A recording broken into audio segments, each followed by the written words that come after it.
அதுலேருந்து ஒரு வார்த்தையை தியானிப்போமாக.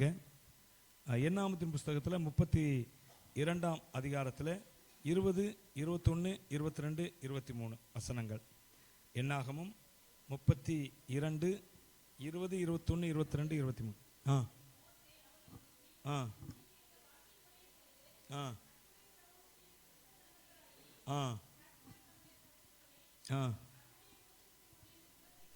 துரத்தி விடும் அளவும்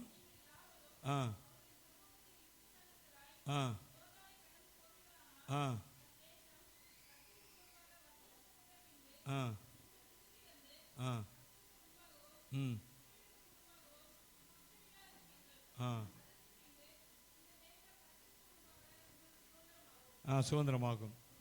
ஆண்டவர் இஸ்ரவேல் ஜனங்களுக்கு சொல்லுகிறார். சரி, மோசே சொல்லுகிறார். இந்த இடத்துல பார்த்தீங்கன்னா இது என்ன சம்பவம் அப்படின்னு கேட்டிங்கன்னா, இஸ்ரவேல் ஜனங்கள் அவர்கள் எகிப்திலிருந்து கானான் தேசத்துக்கு போகிறாங்க. கானான் தேசத்துக்குள்ள நுழையிறாங்க. கானான் என்பது என்னன்னா, கர்த்தர் அவர்களுக்கு ஒரு எல்லையை கொடுத்திருக்கிறார். அதுதான் கானான் தேசம்.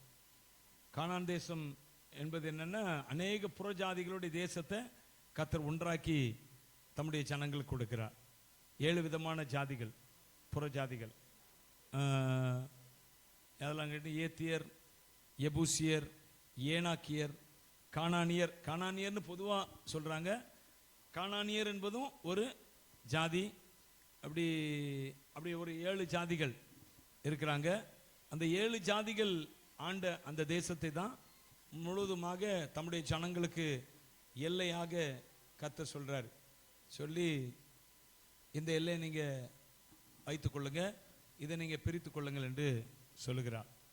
சொல்லும்போது அப்படி போயிட்டே இருக்கிறாங்க. போயிட்டு இருக்கும்போது யோர்தான் வருகிறது.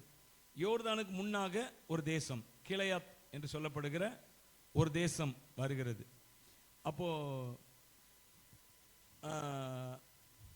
அதில் அந்த கிளையாத் தேசம் என்பது அது நல்ல ஒரு செழிப்பான, அதாவது ஆடு மாடுகள் நல்ல மேயத்தக்கதான நல்ல புல்வெளிகள் நிறைந்த நல்ல ஒரு தேசமாக அந்த தேசம் இருக்கிறது, கிளையாத் தேசம். எனவே ஒரு 2.5 கோத்திரத்தார், அதாவது ரூபன், காத், மனாசேயின் பாதி கோத்திரம், 2.5 கோத்திரம். இந்த 2.5 கோத்திரத்தார் என்ன செய்கிறாங்க, என்ன சொல்கிறாங்கன்னா, மோசே இடத்துல மோசேயே இந்த இடம் நல்ல செழிப்பாக ஆடு மாடுகள் மேயத்தக்கதான இடமா இருக்கிறது. எங்களுக்கு நாங்கள் செய்கிற தொழில் ஆடு மாடு மேய்க்கிற தொழில். எங்கள் இடத்துல ஆடு மாடுகள். அந்த 32ஆம் அதிகாரம் முதல் வசனத்தை பார்த்தீங்கன்னா அதில் வாசிக்கலாம். வாசிங்க.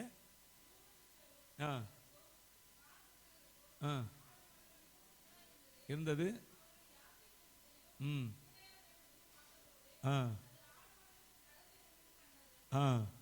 இப்போ வாசிங்க, தொடர்ந்து வாசிங்க.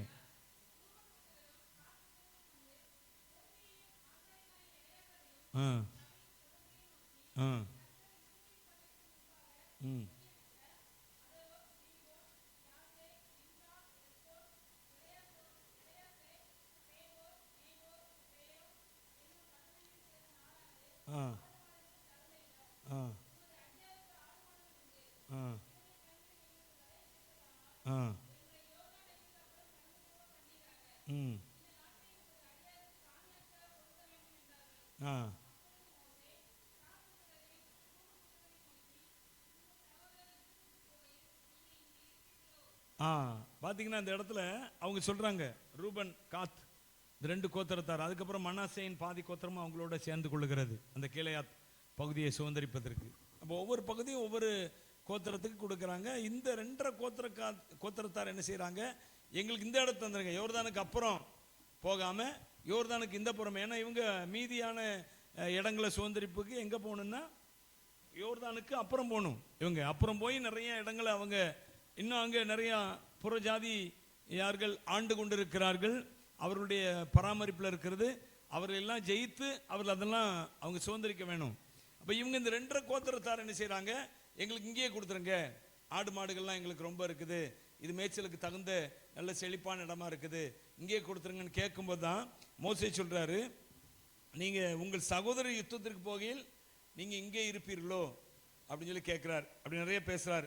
பேசிட்டு தான் கடைசியா சொல்றார் பாருங்க, 20ஆம் வசனத்திலிருந்து மோசே அவர்களை நோக்கி, அவங்க என்ன சொல்றாங்கன்னா, இல்ல நாங்க எங்க ஜனங்கள் எல்லாம் அங்க நிப்பாட்டிட்டு நாங்க யுத்தத்துக்கு போவோம். அதாவது இஸ்ரவேல் ஜனங்க இன்னும் யுத்தம் பண்ணி பிடிக்க வேண்டிய தேசம் ஏராளமா இருக்குது, ஆனா இவங்க இங்கே எங்களுக்கு இடம் தாங்கன்னு சொல்றாங்க. உடனே மோசே நினைச்சிடறாரு, சரி இப்ப இவன் இங்கேயே தங்கிடுவான் போல் இருக்கு அப்படின்னு அவர் கோவப்படுறாரு. நீங்க எப்படி மற்றவங்க எல்லாம் யுத்தம் பண்ணும்போது நீங்க மட்டும் எப்படி சும்மா இருப்பீங்க? அப்ப இஸ்ரவேல் ஜனங்கள் என்றாலே அவர்கள் யுத்தத்திற்கான ஜனங்கள். அல்லேலூயா, கையை வைத்து சொல்லுங்க ஆமென். இஸ்ரவேல் ஜனங்கள் அன்றைக்கு மாத்திரமல்ல, இன்றைக்கு வர அவங்க யுத்தம் பண்ணிக்கிட்டே இருக்கிறாங்க. அன்றைக்கும் அவர்களை சுற்றி இருக்கிற ஜனம் எல்லாம் அவர் மேல் பொறாமைப்பட்டார்கள். இன்றைக்கும் அதே கதை தான் நடந்துகிட்டே இருக்குது. அவர்களை சுற்றி இருக்கிற ஜனங்கள்லாம் இந்த அரப்ஸ் ஃபுல்லா அவர்களை சுற்றி 11 நாடுகள் நினைக்கிறேன், ஃபுல்லா அரப்ஸ் தான். அரப்ஸ்னா இஸ்லாமிக் கண்ட்ரிஸ், முஸ்லீம் நாடுகள். அவரெல்லாம் அவர்கள் மேல பொறாமைப்பட்டு எத்தனையோ முறை அவர்களோடு போர் செய்தார்கள். அவர்களும் போர் செய்து ஜெயிக்கிறது யாருன்னு கேட்டிங்கன்னா இஸ்ரேல். பாருங்க, இஸ்ரேல் சின்ன நாடு, ஆனா சுற்றி இருக்கிற 11 நாடுகளும் அது பயங்கர பவர்ஃபுல் கண்ட்ரிஸ் எல்லாமே. அரப்ஸ்னா எப்படி இருப்பாங்கன்னு தெரியும், அவங்க பொருளாதாரத்தில் மிக பெரிய செழிப்பான தேசங்கள். சொல்லப்போனால் அவங்க மதத்துக்காக தீவிரமா செயல்படக்கூடிய ஆட்கள். ஆனா இந்த இஸ்ரவேல் ஜனங்களை அவர்களால் என்ன செய்ய முடியல, ஜெயிக்கவே முடியல. இன்றைக்கு வரை அதான் நடந்து கொண்டு இருக்கிறது. இன்றைக்கு வரை அவர்களால் என்ன செய்ய முடியல, ஜெயிக்க முடியல. ஏன்னா இஸ்ரவேல் ஜனத்துக்கு அப்படி ஒரு கிருபையை ஆண்டவர் என்ன செய்திருக்கிறார், கொடுத்திருக்க அந்த நாட்கள்லேருந்து இந்த நாட்கள் வரை. ஏன்னா இயேசு கிறிஸ்து பிறந்ததே அந்த இஸ்ரவேல் மக்கள் மத்தியில் தானே. எனவே அப்படி ஒரு கிருபையை கொடுத்திருக்கிறாங்க வைங்களேன். அப்போ இவர்கள் யுத்தம் பண்ண வேண்டியவர்கள் எங்க இருக்க போறேன்னு சொல்றாங்க, அந்த கீலேயா தேசத்துல அங்க இருக்க போறோம் அப்படின்னு சொல்லி அவங்க சொன்ன உடனே மோசேக்கு பயங்கர கோபம் வந்து நீங்க எப்படி நீங்க இங்க இருக்கலாம், நீங்க சாபத்துக்கு உட்படுவீர்கள் என்று சொன்னோன்னு இவங்க சொல்றாங்க, ஐயா அப்படி அல்ல ஐயா, எங்க ஜனங்களை நாங்க இங்க விட்டுட்டு, எங்கள் ஆடு மாடுகள் எல்லாம் இங்க விட்டுட்டு நாங்க என்ன செய்வோம், உங்களோடு கூட யுத்தத்துக்கு வருவோம், யுத்த சன்னத்தராய் உங்களோடு கூட. அதான் அவங்க சொல்றாங்க அந்த 32ஆம் அதிகாரத்திலே பிரைஸ் தி லார்ட் 18 19 வாசிங்க. சுதந்தரித்துக் கொள்ளும் வரைக்கும் நாங்கள் பாத்தீங்களா, அவங்க சொல்றாங்க மோசே தவறா புரிஞ்சு கொள்றாரு. அவங்க அப்படி இங்க இருந்துடுறாங்க போல இருக்கு.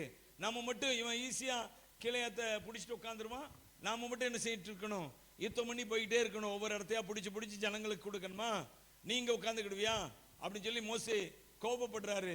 அப்பதான் அவங்க சொல்றாங்க, இஸ்ரவேல் புத்திரர் யாவரும் தங்கள் தங்கள் சுதந்திரத்தை சுதந்திரித்துக் கொள்ளும் வரைக்கும் நாங்கள் எங்கள் வீடுகளுக்கு திரும்புவதில்லை. யோர்தானுக்கு இப்புறத்தில் கிழக்கே எங்களுக்கு சுதந்திரம் உண்டானபடியினாலே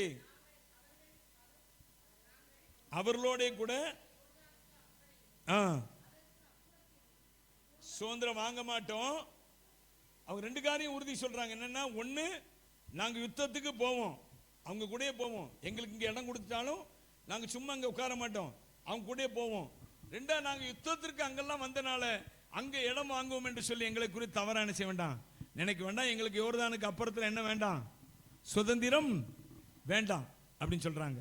அப்போ உடனே அப்பொழுது மோசே அவர்களை நோக்கி, இந்த வார்த்தையின்படியே செய்து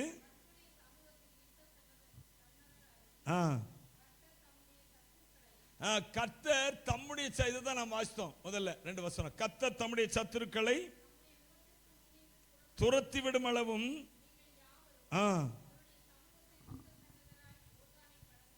போவீர்களானால் வசப்படுத்தப்பட்ட பின்பு நீங்கள் திரும்பி வந்து இருப்பீர்கள். இந்த தேசம் கர்த்தருக்கு முன்பாக உங்களுக்கு சுதந்திரமாகும். நான் ஏற்கனவே சொன்னபடி இஸ்ரவேல் ஜனங்கள் அவர்கள் தங்கள் வாழ்நாளெல்லாம் யுத்தம் செய்யும்படியாக, யுத்தம் செய்து எதிரிகளை ஜெயிக்கும்படியாக. அல்லேலூயா. அவர் என்ன செய்யணும், எதிரிகளை ஜெயிக்கணும். தம்முடைய ஜனங்கள் எதிரிகளுக்கு அவர்கள் சிம்ம சொப்பனமா இருக்க வேண்டும். தெரியுங்களா? சிம்ம சொப்பனம்னா தெரியுங்களா? சிம்ம சொப்பனம் ஒரு பயங்கரமா இருக்கணும். சிம்ம சொப்பனம் அவன் வந்துட்டாலே அவன் எதிரிகளுக்கு சிம்ம சொப்பனம் தான். அப்படின்னா என்ன அர்த்தம்னா, அவனை கண்டாலும் எல்லாரும் என்ன செய்வாங்க? அலறி நடுங்குவாங்க, பயப்படுவாங்க அப்படின்னு. அதே போல தம்முடைய ஜனங்கள் எதிரிகளுக்கு எப்பொழுதும் சிம்ம சொப்பனமாக இருக்க வேண்டும் என்பதே தேவனுடைய நோக்கம். அதனாலதான் அவர் சொல்றாரு, என்னுடைய ஜனங்கள் அவர் யுத்தம் செய்து இடங்களை பிடித்து கொண்டு போய்கொண்டே இருக்க வேண்டும். ஹல்லேலூயா. யுத்தம் செய்வது அவர்களுக்காக நான் கொடுத்த மிகப்பெரிய ஒரு பணி, ஒரு கடமை. சொல்லுங்க, அது என்னது? கடமை. அப்போ தேவன் நம் ஒவ்வொருவருக்கும் இப்படிப்பட்ட ஒரு டாஸ்கை கர்த்தர் கொடுத்திருக்கிறாரு. என்னது அது? என்னதுங்க? நம் ஒவ்வொருவருக்கும் ஒரு தரிசனத்தை தேவன் வைத்திருக்கிறார். என் அன்பானவர்களே, நீங்க நல்லா தெரிந்து கொள்ளுங்க. ஒருவேளை நீங்க வேலை பார்க்கலாம், அல்லது நீங்க ஊழியம் செய்யலாம், அல்லது முழு நேர ஊழியத்துக்கு வரலாம், நீங்க இல்ல பார்ட் டைமா ஊழியம் செய்யலாம். எதை செய்தாலும் தேவன் உங்களுக்கென்று ஒரு தரிசனத்தை தேவன் வைத்திருக்கிறார். நீங்க நீதிமொழிகள் புஸ்தகத்தை எடுத்து வாட்சி பார்த்தீங்கன்னா அதுல ஒரு வசனம் சொல்லுது பாருங்க, 29:18. நீதிமொழிகள் 29:18.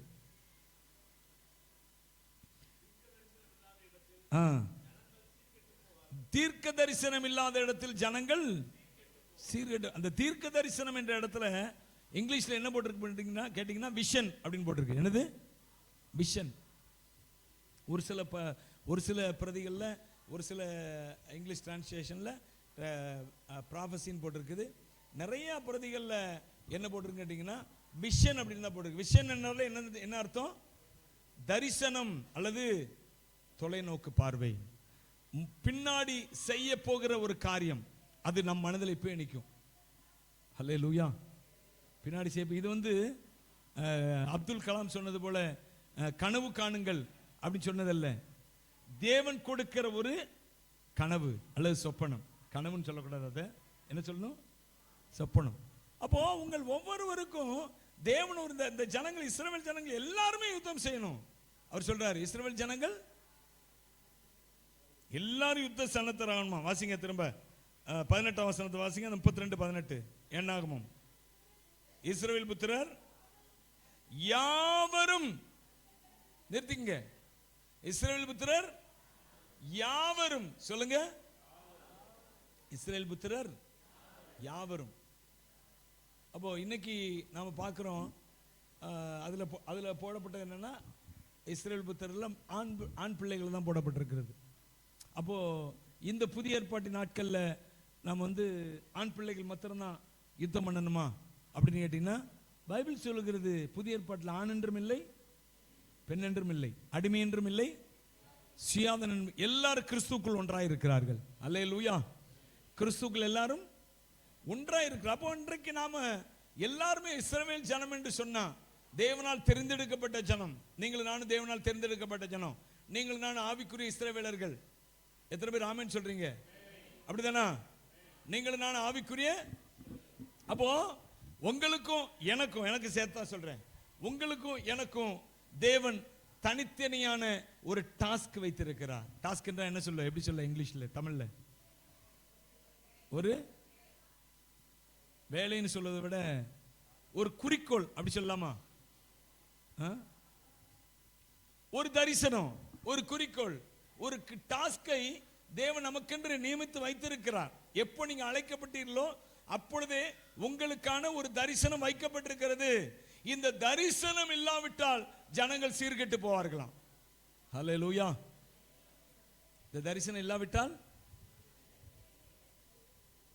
தரிசனம் உள்ளவன் தூங்க மாட்டான். ஹல்லேலூயா. தூங்க மாட்டான், நான் தூங்கவே மாட்டான் அப்படின்னு சொல்ல. அவன் வாழ்க்கையில ஆவிக்குரிய ரீதியான தூக்கம் வராது. தூக்கம் வந்தாலும் திரும்ப எந்திரிச்சிருவான். ஹல்லேலூயா. நாங்களே எத்தனை முறையில் ஆவிக்குரிய ரீதியா தூங்கி இருக்கிறோம். ஆனால் தூங்கினாலும் திரும்ப என்ன செய்வோம்? புரியுதா? தூங்குறோன்னா புரியுதா உங்களுக்கு? தூங்குறோன்னா என்ன செய்யறது? அப்படி சோர்ந்து போய் உட்கார்ந்து விடுவது. அப்ப தரிசனம் உள்ளவனும், உலக பிரகாரமான மனுஷன் அவன் சோர்ந்து போய் உட்காருவான். தரிசனம் உள்ளவன் சோர்ந்து போய் உட்காருவான். ஆனா உலக பிரகாரமான மனுஷன் அவன் சோர்ந்து போய் உட்கார்ந்தான்னா திரும்ப எந்திக்க மாட்டான். தரிசனம் உள்ளவன் உட்கார்ந்தான்னா அவன் திரும்ப மறுபடியும் எந்திரிச்சு ஓடுவான். ஹல்லேலூயா. ஏன்னா அவன் பெற்ற தேவனால் பெற்றிருப்பான் என்றால். ஹல்லேலூயா. தேவன் கொடுக்கிற தரிசனம் தேடணும். ஒவ்வொருத்தரும் நம்ம ஒவ்வொருத்தரும் என்ன செய்யணும்? அந்த தரிசனத்தை தேடி போகணும், தேடணும். தேவனுடைய சமூகத்துல தான் அதை கண்டுபிடிக்க முடியும். ஹல்லேலூயா. கை வைத்து சொல்லுங்க. யாக்கோபு அவர் ஒரு குறிக்கோள் இல்லாம போயிட்டு இருந்தாரு. எங்க போயிட்டு இருந்தாரு? தன்னுடைய தேசத்திலிருந்து, கானான் தேசத்திலிருந்து தன்னுடைய மாமனார் இருந்த, தாய் மாமன் இருந்த அந்த சீரியா தேசத்துக்கு என்ன செய்யிட்டு இருந்தாரு? யாக்கோபு போயிட்டு இருந்தாரு.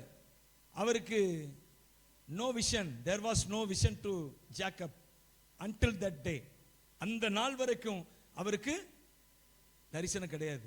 ஆனா அவர் தேவனை தேடுகிறவர். அல்லேலூயா. அவர் தேவனை தேடுகிறவர், தேவ சமூகத்தை தேடுகிறவர், தேவனுடைய சமூகத்தில் இருந்து அவரை பிடிக்கணுங்கிற வாஞ்சை உள்ளவர். எனவே தான் அவர் பாருங்க போயிட்டே இருக்கிற வெறும் கோலும் கையும் தடியுமாக அவர் போகிறார். அவரே சொல்றாரு, நான் வெறும் கோலும் தடியுமாக இந்த யோர்தானை கடந்து போனேன், இப்பொழுது என்னை 2 பரிவாரங்கள் உள்ளவன் ஆக்கினீர் அப்படிங்கிறார். அப்ப அவரு வெறும் கோலும் தடியுமா போனாரு. அருமையானவர்களே, நீங்கள் நானும் அநேக வேளையில இங்க இருக்கிற அநேகர் வெறும் கோலும் தடியுமா தான் வாழ்க்கை ஆரம்பிச்சோம். அல்லேலூயா. என்னது அப்படிதானே? இங்க இருக்க எத்தனை பேர் இருக்கிறீங்க எனக்கு தெரியும். ஒண்ணுமே இல்லாம வந்தீங்க. நம்மளும் அப்படிதான், நானும் அப்படிதான், ஒன்றுமே இல்லாம வந்தேன்.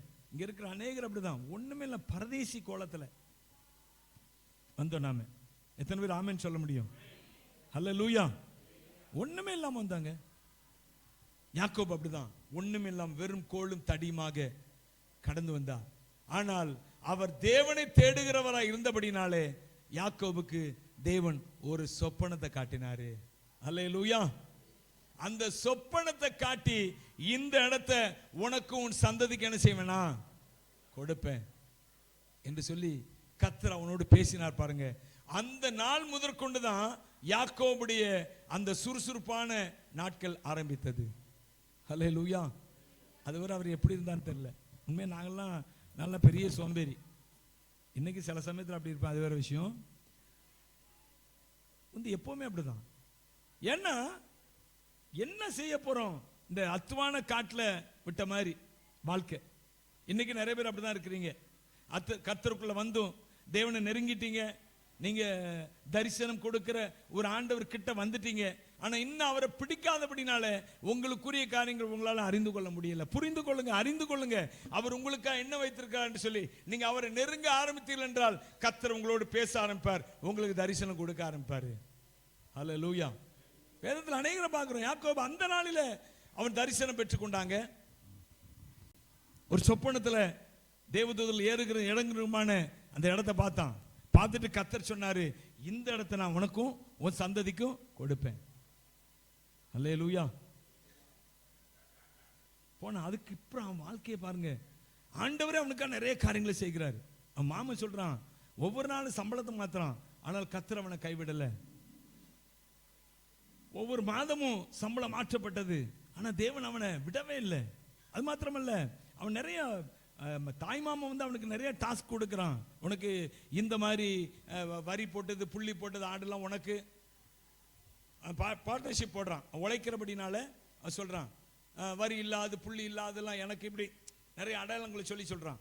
ஆனா கர்த்தர் பாருங்க யாக்கோபுக்கு ஐடியா கொடுக்கிற. பாருங்க, கர்த்தர் ஒரு தரிசனம் கொடுப்பார் என்றால், கர்த்தர் உங்க வாழ்க்கை குறித்த எண்ணங்களை கொடுப்பார் என்றால், நீங்கள் தேவனோடு நெருங்கி பழகுறவர்களா இருந்தால், அது நீங்க வயது கூடினவர்களா இருக்கலாங்க, வயது குறைந்தவர்களா இருக்கலாம், எப்படி இருந்தாலும் பரவாயில்ல, தேவன் உங்களோடு பேசுவதற்கு அவர் இன்றைக்கும் ஆயத்தமாக இருக்கிறார். ஹல்லேலூயா. யாக்கோபுக்கு அவரே கொடுக்கிறார், நீ இப்படி செய் அப்படி செய். எப்படி பார்த்தாலும் யாக்கோபு அவன் பெருகி கொண்டே வருகிறான். ஏன்னா அவன் கர்த்தர் சொன்ன தரிசனத்தை நம்பி இருந்தான். அவர் கர்த்தர் தரிசனம் கொடுத்தாலும் அந்த தரிசனத்தின் நடுவில் நடந்து போவதற்கு தேவனிடத்திலிருந்து வழிநடத்தலை பெற்றுக்கொண்டே இருந்தான். நீ அந்த பகுதிகளை வாசிக்கிறீங்களா? ஆச்சரியமா இருக்கும். கர்த்தர் அவனை நடத்துகிற விதத்தை பார்த்தீங்கன்னா ரொம்ப ஆச்சரியமாக இருக்கும். Praise the Lord. நான் சொல்லுகிறேன் உங்களுக்கு. Glory to Jesus. வாசிங்க 30ஆம் அதிகாரத்தில், ஆதியாகமத்தில் 30ஆம் அதிகாரத்திலே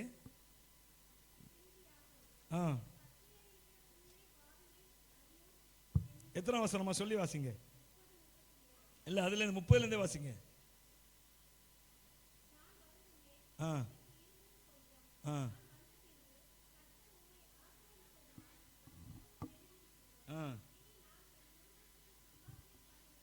யாக்கோபு சொல்றான் லாபானை பார்த்து, லாபான் தன் தாய் மாமனை பார்த்து சொல்றான், தாய் மாமனா இருக்கலாம், நாய் மாமனா இருக்கலாம், எவனும் நம்முடைய வளர்ச்சி என்ன செய்ய மாட்டான், விரும்ப மாட்டாங்க ஒரு லெவலுக்கு மேல. புரிஞ்சுக்கங்க நீங்க. அவங்க நான் வளர்றதுல ரொம்ப கவனமா இருந்தாங்க, என்னை வளர்த்துடுறல அப்படிலாம் யாருமே செய்ய மாட்டாங்க இந்த உலகத்துல. கர்த்தர் ஒருவர் தான் அதை செய்யணும்.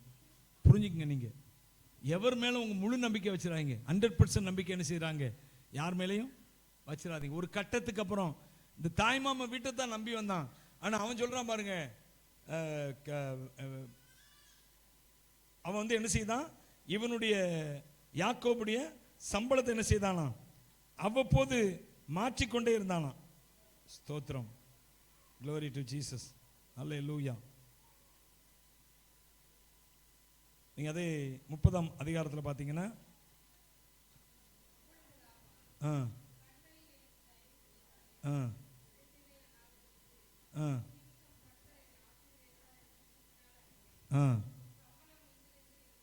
சொல்.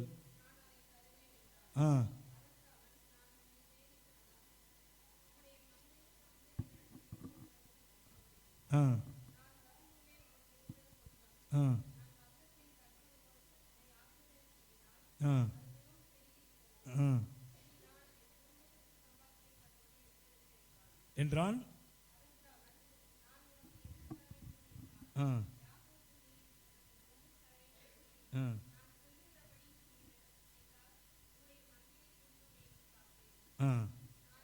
நான் இன்றைக்கு போய் உம்முடைய மந்தைகளை எல்லாம் பார்வையிட்டு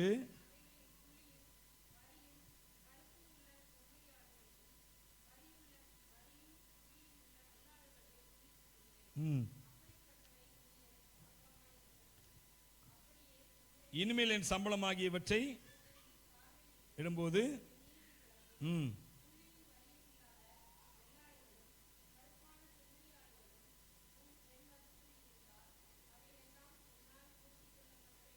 என்ன படட்டும் என்றான்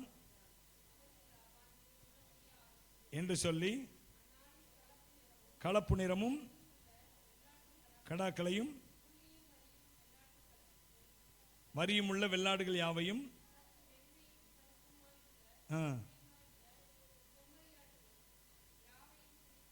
பாருங்க. இவன் என்ன அடையாளம் சொல்றானோ அந்த மாதிரி அதெல்லாம் எனக்கு சொந்தம் அப்படிங்கிறான் யாக்கோபு. சம்பளம் நீயே சொல்லுன்றான். அப்ப இதெல்லாம் எனக்கு சொந்தமா இருக்கு. உடனே லாபான் என்ன செய்யறான், அப்படிப்பட்ட ஆடுகள் எல்லாம் பிரிச்சு அதை தூரமா வச்சிடறான். ஏன்னா அந்த ஆடுகள் யாக்கோபுட்ட இருந்தா தானே அதே மாதிரி குட்டி பிறக்கும். ஆனா யாக்கோபுக்கு கர்த்தர் ஒரு ஞானத்தை கொடுக்கிறார் பாருங்க. அடுத்து வாசிங்க. தனக்கும் யாக்கோபுக்கும் வைத்தான், மேய்த்தான்,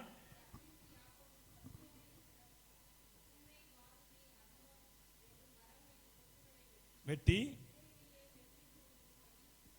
பட்டை விரித்து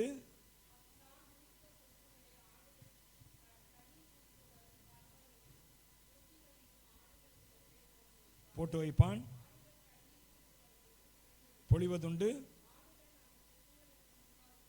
பொழிந்தபடினால் குட்டிகளை போட்டது.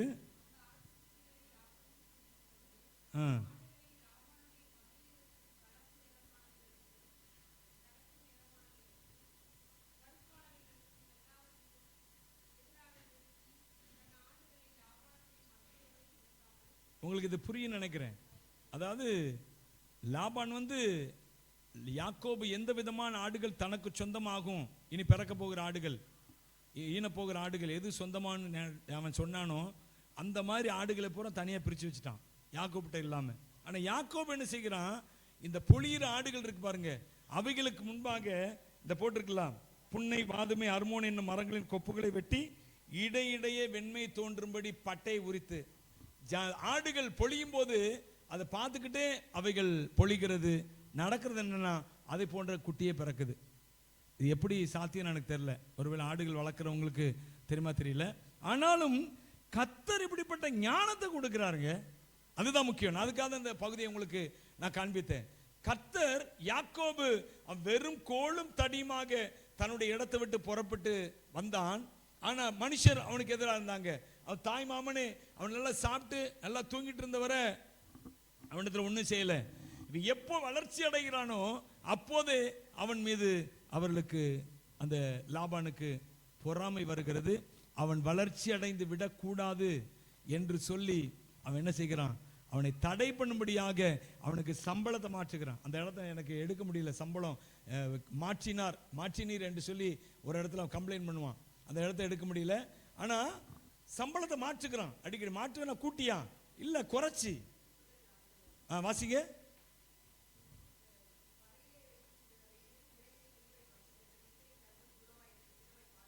ஆ ஆ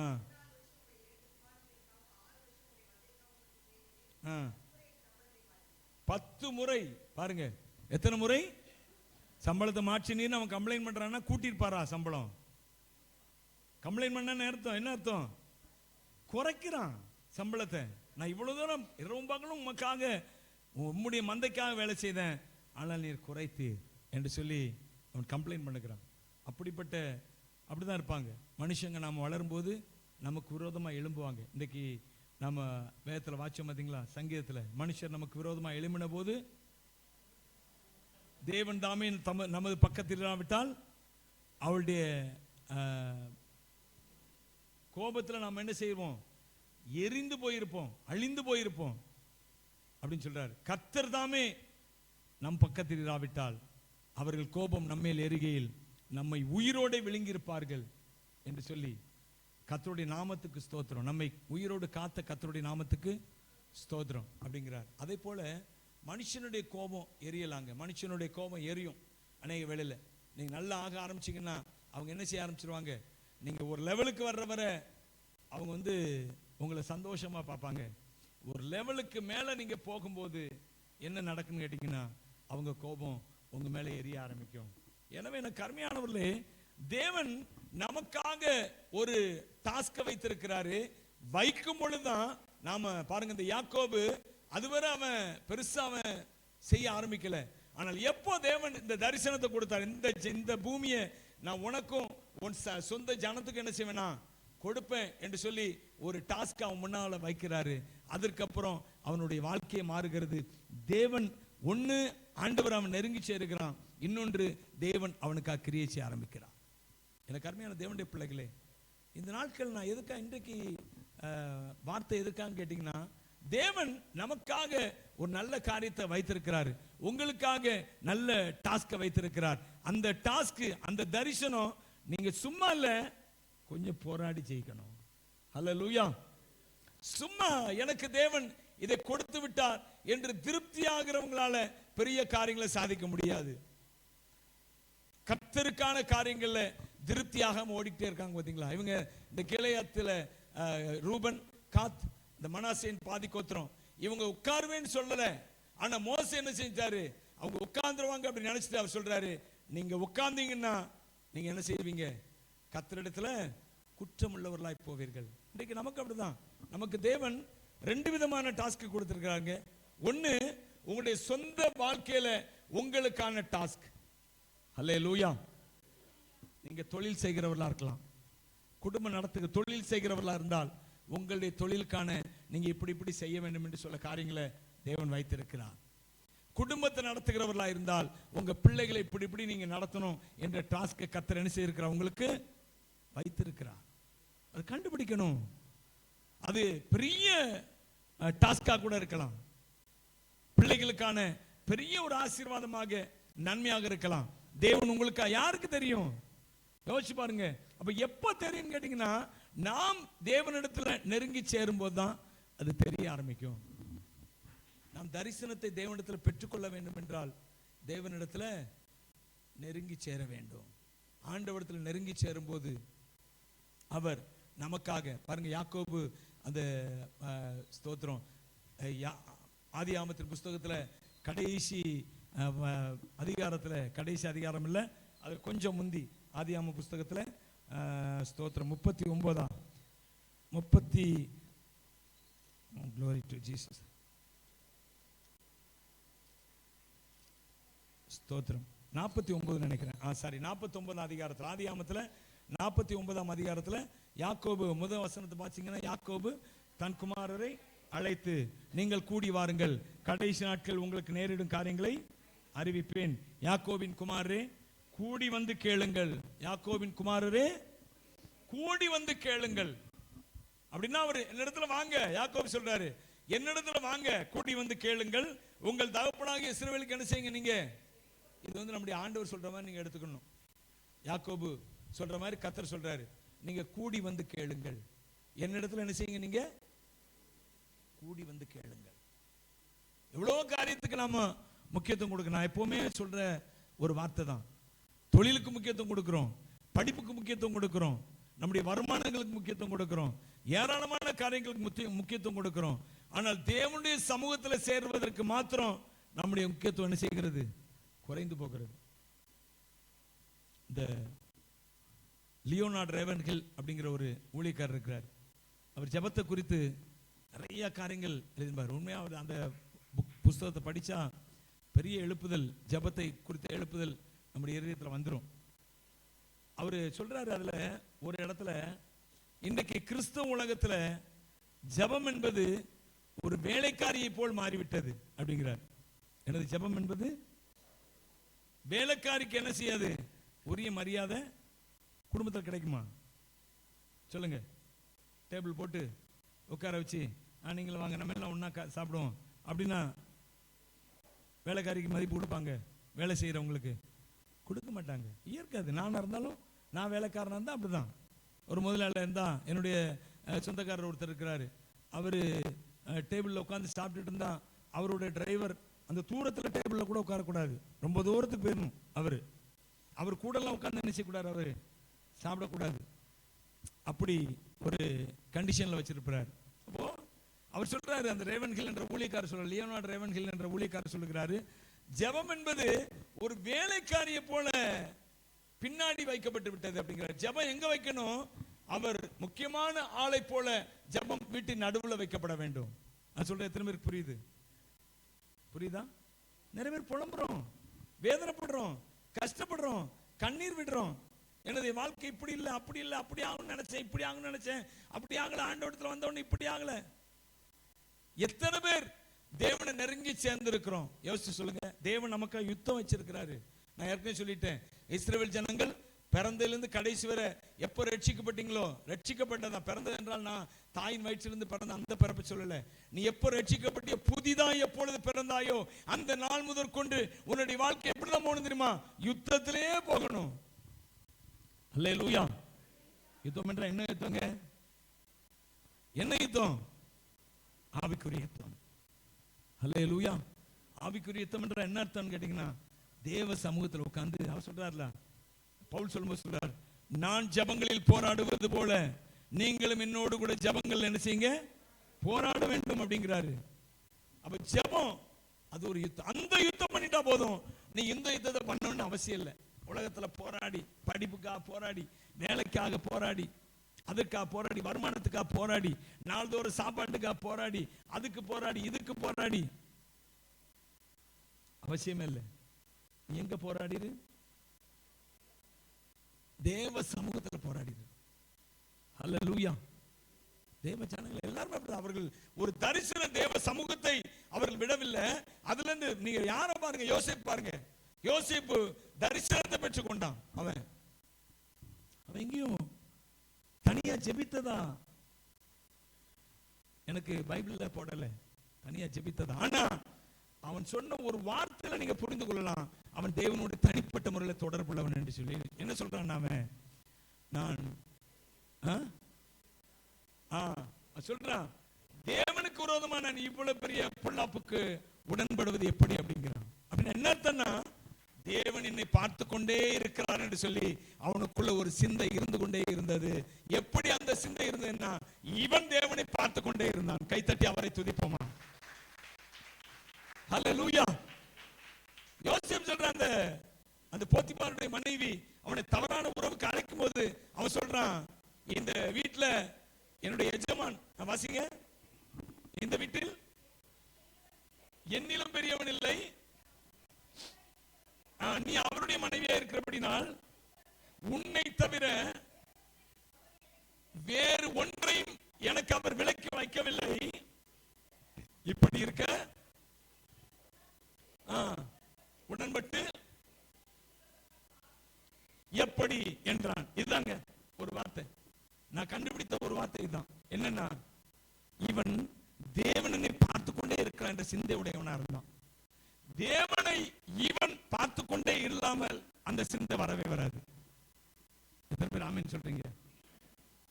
உலக பிரகாரமா அம்பாட்டில் போயிட்டே இருக்கான், அம்பாட்டில் எதையோ செஞ்சு எதையோ போயிட்டே இருக்கான். அப்படின்னா என்ன அர்த்தம்னா, தேவன் இருக்கிறான் விசுவாசம் இல்லை, தேவனிடத்துல தொடர்பு இல்லை, எதுவுமே இல்லை. அதனால அவன் இஷ்டத்துக்கு போயிட்டு இருக்கிறான். ஆனால் கர்த்தர் பார்த்து கொண்டிருக்கிறார். கர்த்தர் எதை செய்தால் அவருக்கு தவறாய் காணப்படும், இது தீங்காய் காணப்படும், பாவமாய் காணப்படும். இப்பெல்லாம் ஒருத்தர் யோசிச்சுட்டே இருந்தான். என்ன அர்த்தம்னா, அவன் தேவனை பார்த்து கொண்டே இருக்கிறான் அர்த்தம். அப்படிதானே இல்லையா? அப்படிதானே இல்லையா? அப்படிதான். எனவே அருமையானவர்களே, இந்த யோசேப்பு தேவனோடு கூடவே இருந்தபடினாலே கர்த்தர் என்ன செய்தார்? அது மாத்திரம் இன்னொரு வசனம் கூட, அவன் தேவனோடு தொடர்பு இருந்தான் என்பதற்கான இன்னொரு வசனம் கூட சொல்லப்பட்டிருக்கு. பாருங்க, நீங்க சங்கீத புஸ்தகத்தை எடுத்துக்கொண்டீங்கன்னா, அதுல சங்கீத புஸ்தகத்தில் 115 சங்கீதம் என்று நினைக்கிறேன், அதுல சொல்ற பாருங்க, சங்கீதம் 105 சங்கீதத்தை எடுத்துக்கொண்டீங்கன்னா, அதுல யோசேப்பு குறித்து சொல்லப்பட்டிருக்கு பாருங்க. யோசேப்பு சிறையாக விற்கப்பட்டான். 105 சங்கீதத்துல 17 இருந்து ஒடுக்கினார்கள்,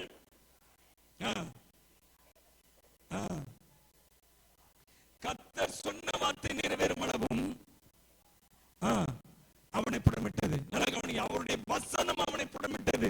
அப்படின்னு என்ன அர்த்தம்? அவருடைய வசனத்தை சிந்தித்துக் கொண்டே இருந்தான்.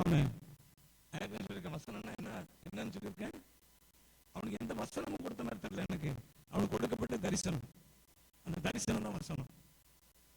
இதை குறித்து விளக்கம் சொல்லியிருக்கேன் ஏற்கனவே. வரங்கள்ல 9 வரங்கள்ல 2 வரம் ஞானத்தை போதிக்கும் வசனம், அறிவை உணர்த்து வசனம். இதுல வசனம் வந்திருக்கு பாருங்க, அது வசனம் கிடையாது, சிந்தனையில காணப்படுகிற உணர்வுகள், அல்லது இன்னொரு விதமா சொல்ல போனா சிந்தனையில வருகிற அந்த தரிசனங்கள், அந்த படம். கர்த்தர் ஒரு சில வேளைகள்ல படத்தை கொடுப்பாரு, அதான் ஞானத்தை போதிக்கிற வசனம். யோசேப்புக்கு அந்த படத்தை தான் கொடுத்தாரு. ஞானத்தை போதிக்கிற வசனம், அறிவை உணர்த்துகிற வசனம் அவனுக்குள்ள ஏராளமா காணப்பட்டது. அதான் சொல்றேன், அந்த வரத்தை தான் கர்த்தர் இந்த இடத்துல சொல்றாரு. வேதம் சொல்லுகிறது, அவருடைய வசனம் அவனை புடமிட்டது. எப்படின்னு கேட்டீங்கன்னா, அந்த தரிசனத்தையே நினைவுல வைத்திருந்தான். அல்லேலூயா. தேவன் கொடுத்த அந்த டாஸ்க், எப்பா இப்படிலாம் உன்னை கொண்டு வைக்க போறேன், நீ இப்படிலாம் செய்யணும். உன் சகோதரர்லாம் உன் முன்ன வந்து பணிவார்கள், உன் தாய் தகப்பன் என்ன செய்யுங்க, உன் முன்னாடி வந்து பணிவார்கள். கர்த்தர் அந்த டாஸ்கை கொடுக்கிறாரு. அந்த டாஸ்கை தான் சிந்தித்துக் கொண்டே இருக்கிறான். அதற்காக தான் ஜெபம் பண்ணி கொண்டே இருக்கிறான். தேவனோடு அவன் நெருங்கின ஜீவியம் உள்ளவன் என்பதை இந்த 2 வசனங்கள் நமக்கு வேலை காட்டுகிறது. ஒண்ணு, அவன் போத்திபாரிடத்தில் மனைவிடத்துல சொல்றான். என்ன சொல்றான்? தேவனுக்கு விரோதமா நான் பாவம் செய்வது எப்படி அப்படின்னா, தேவன் பார்த்து கொண்டே இருக்கிறான் என்பதை அவன் அறிந்து வைத்திருந்தான். ஒண்ணு, தேவனோடு தொடர்பு வைத்திருந்தபடினாலே அந்த ஞானம். இன்னொன்று, தேவனுடைய வசனம் அவனை புடமிட்டு, தேவன் கொடுத்த அந்த தரிசனத்தை அவன் எப்போது நினைவில் வைத்து அதற்காக அவன் ஜெபித்துக் கொண்டே இருந்தான். அதை நிச்சயமா நிறைவேற்றுவார் என்ற விசுவாசம் உடையவனாக இருந்தான். இது 2 தான் தேவனோடு அவன் தொடர்புடையவன் என்று காட்டுகிற வசனங்கள். எனவே இந்த கண்மான தேவனுடைய பிள்ளைகளே, இந்த யோசேப்பை எடுத்துக்கொள்ளுங்க, அவன் ஒரு டாஸ்க் உடையவனாக இருந்தான். அப்போ அந்த குறிக்கோள் உடையவர்களுக்கு அல்லது டாஸ்க் என்ன சொன்ன தரிசனம், இந்த தரிசனம் உடையவர்கள் அவர்கள் எத்தனை போராட்டங்கள், எத்தனை பிரச்சனைகள் வந்தாலும் அவர்கள் விழுந்து போக மாட்டாங்க. தரிசனம் உடையவர்களாய் மாறுங்க. என் அன்பான தேவனுடைய பிள்ளைகளே, நீங்க எப்படி மாறணும்? நீங்க தரிசனம் வரணும்னா என்ன செய்யணும்? நம்ம தேவனை தான் பிடிக்கணும். ஆண்டவர் என்று ஒண்ணு முடியாது.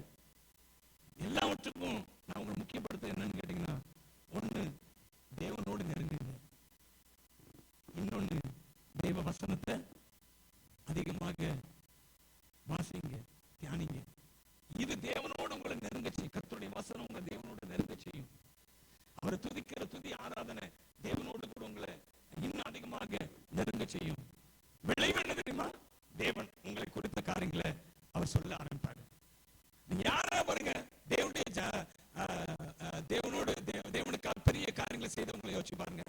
யாராவது தேவனுடைய சமூகத்தில் இருக்காம இருக்காங்களா பாருங்க.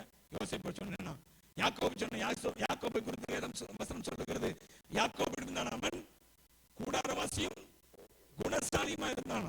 அவன் கூடாரத்திலே கூடியிருந்தான். அவன் இவன் ஏசா அவன் எப்படி இருந்தானா? வன சஞ்சாரி. அவன் ஓடிக்கிட்டே இருந்தான், நிறைய சம்பாதிச்சான் அவன். ஆனா அவன் சம்பாதிச்சதுல முக்கியமான சாப்பாட்டுக்கு முக்கியமான ஒரு காரியம் இவன் கையில வந்துச்சு. சேஷ்டபுத்திர பாகம் இவன் கையில வந்துச்சு. அல்லேலூயா. துன்மார்க்க சம்பாதிக்கிறது நமக்காக, புரிந்து கொள்ளுங்க. நீங்க நமக்காக, நமக்கு எல்லாருக்காக இல்ல. யாரெல்லாம் தேவ சமூகத்தில் உட்கார்ந்து ஜெபிக்கிறாங்களோ, யாரெல்லாம் தேவ வசனத்தை எடுத்து அதிகமா பிரயோகம் பண்றாங்களோ, என்ன செய்யணும்? வசனத்தை யாக்கோபு குறித்து யோசேப்பு குறித்து சொல்லப்பட்டிருக்கீங்களா? அவருடைய வசனம் அவனை என்ன செய்தது? புடமிட்டது. அது போல தேவனுடைய வசனத்தை பிரயோகிக்க பிரயோகிக்க தேவனுடைய தரிசனத்தை குறித்த எண்ணங்களை பிரயோகிக்க, நான் என் வாழ்க்கையில அழிந்து போகிறதான அல்லது கீழே விழுந்து போகிறதான சூழ்நிலை வந்தா நான் எதை தூக்கி பிடிக்கிறேன் தெரியுமா? தேவன் கொடுத்த வாக்குத்தத்தங்கள், தேவன் கொடுத்த தரிசனங்கள். அல்லேலூயா. இதை நான் தூக்கி பிடிக்க கர்த்தர் திரும்பவும் என்ன செய்கிறார்? என்னை எழும்பி ஓட செய்கிறார். அல்லேலூயா. என்ன கண்பானவர்களே, இந்த காலவேளையில உங்களுக்கு தேவை தேவன் உங்களுக்கு கொடுக்கிற இந்த டாஸ்க் என்ன, உங்களுக்கான அந்த தரிசனம் என்ன? ஒவ்வொருத்தருக்குங்க நீங்க இப்போ ஜெபிக்காம இருக்கலாம், உங்களுக்கு ஒரு தரிசனத்தை வச்சிருக்கிறாரு. நீங்க இன்னும் தேவனை ரொம்ப நெருங்கி சேரல, ஆனா உங்களுக்கு தரிசனத்தை வச்சிருக்கிறாரு. நீங்க வயது குறைவானவர்கள், உங்களுக்கு ஒரு தரிசனத்தை வைத்திருக்கிறார். வயது மிகுந்தவர்கள், வயதானவர்கள், உங்களுக்காகவும் தேவன் தரிசனத்தை வச்சிருக்கிறார். அல்லேலூயா. மோசே அவனுடைய தரிசனத்துல அவன் ஓட ஆரம்பிக்கும் பொழுது அவனுக்கு வயது 80. அல்லேலூயா. நல்லா புரிஞ்சுங்க. நாள் போகல. இன்னும் நான் சொல்றேன் அடிக்கடி, ஆண்டவரே எனக்கு இன்னும் நாள் போகல, நீர் எனக்காக வைத்திருக்கிறவைகளை நான் நிச்சயமா என்ன செய்வேன்? சுதந்தரிப்பேன். அல்லேலூயா. கை வைத்து சொல்லுவோம். அப்போ நாம் இந்த தரிசனத்தை நோக்கி ஓட வேண்டும். அதுல முக்கியப்படுத்த வேண்டும். நாம முக்கியப்படுத்த என் வாழ்க்கை செழிக்கும், என் வாழ்க்கை ஆசீர்வாதமாகும், என் வாழ்க்கையில நன்மைகள் ஏராளமா வரும். அதுவரை எல்லாமே அடைபட்டு அவர் சொல்றாருல, நீங்க இந்த தரிசனத்தை நோக்கி ஓடாவிட்டால், இந்த ஜனங்களோடு நீங்க வராட்டா, உங்களுக்கான தரிசனம் என்னன்னா, கானான் தேசம் முழுவதையும் நீங்க ஜனங்களோடு போய் போரிட்டு அதை சொந்தரித்து அவர்கள் கொடுத்துட்டு நீங்க திரும்ப வரணும். நீ இப்பவே உட்கார்ந்துட்டேன்னா யாரு பெற்றுக் கொள்வார்கள்? அல்லேலூயா. உன்னெல்லாம் நான் தெரிந்தெடுத்திருக்கிறேன். உட்கார்ந்து இப்பவே உனக்கான நீ பெற்றுக் கொள்ளனா, உன் மேல குற்றம் இல்லாம இருக்கணும். அவர் சொல்றாரு, நீங்க இந்த வசனத்தை வாசிங்க, 32ஆம் அதிகாரத்திலே 22ஆம் வசனத்தை வாசிங்க. என்ன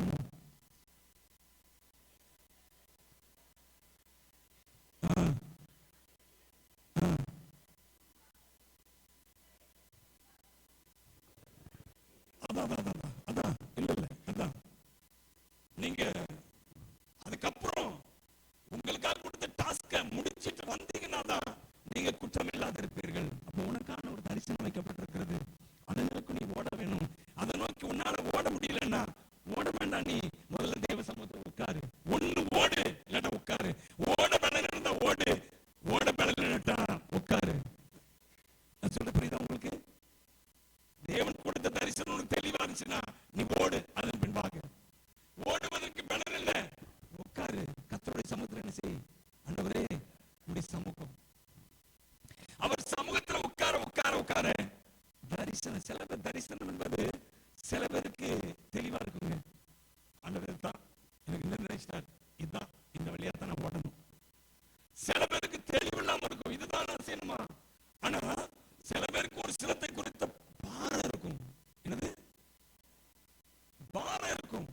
செய்யணும்.